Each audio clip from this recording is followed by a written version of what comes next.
Let's bring in NHL Network insider Elliotte Friedman and get his thoughts. There he is. No surprise, Elliotte, that Torts' name is being thrown around. It often gets thrown around when things like this happen.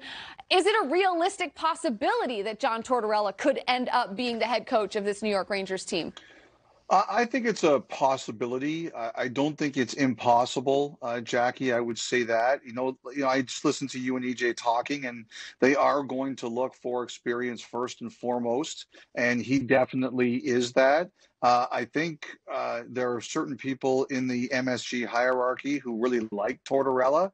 Like, don't forget the circumstances that he was fired from the Rangers the last time. I think the initial plan was that he was going to come back, but then when they heard what the players had to say in their exit meetings, they just realized it was time.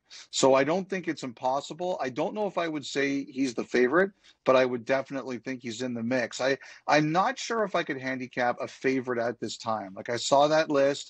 I think it's going to come down to who they decide to talk to, who impresses them from that group, and what they kind of go from for there. But I do think that on your list there is most likely the next Ranger head coach. Yeah, and one of the people at the MSG hierarchy that appear to like John Tortorella, I think is one of the guys' names is Jim Dolan, I think. I yes, believe, I've heard that. I've heard that too. I believe I believe that. Go ahead, Elliotte. Go ahead. Well, I would say the other thing there too is that I expect Rod Brind'Amour to stay in Carolina, but I think if there was anything that would prevent it from happening or it doesn't get done, I think that the Rangers would be very interested there too. Yeah, I totally agree with that. I think Rod Brind'Amour's future is holding up a lot of things because I would think it's a natural to think that he might be a candidate in Seattle if he ends up leaving Carolina. But the timetable, who knows how that's going to work out. But let's get back to this Ranger situation. Were you at all surprised of the news today? Because the only reason I had any kind of surprise at all was that they could have done this last Wednesday, and they just decided to wait and let Chris do it. Chris Drury and Chris and David Quinn have a relationship. So that was the only surprise for me. Did you have any surprise at all? No, I wasn't. I think they wanted to go through a process. Last week was an emotional week for the New York Rangers for a lot of different reasons. The games against Washington, the firings of John Davidson and Jeff Gorton.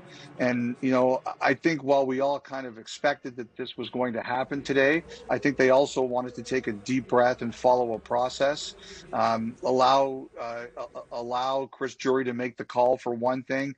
And also I think they just wanted to listen to their players and make sure they weren't necessarily missing anything.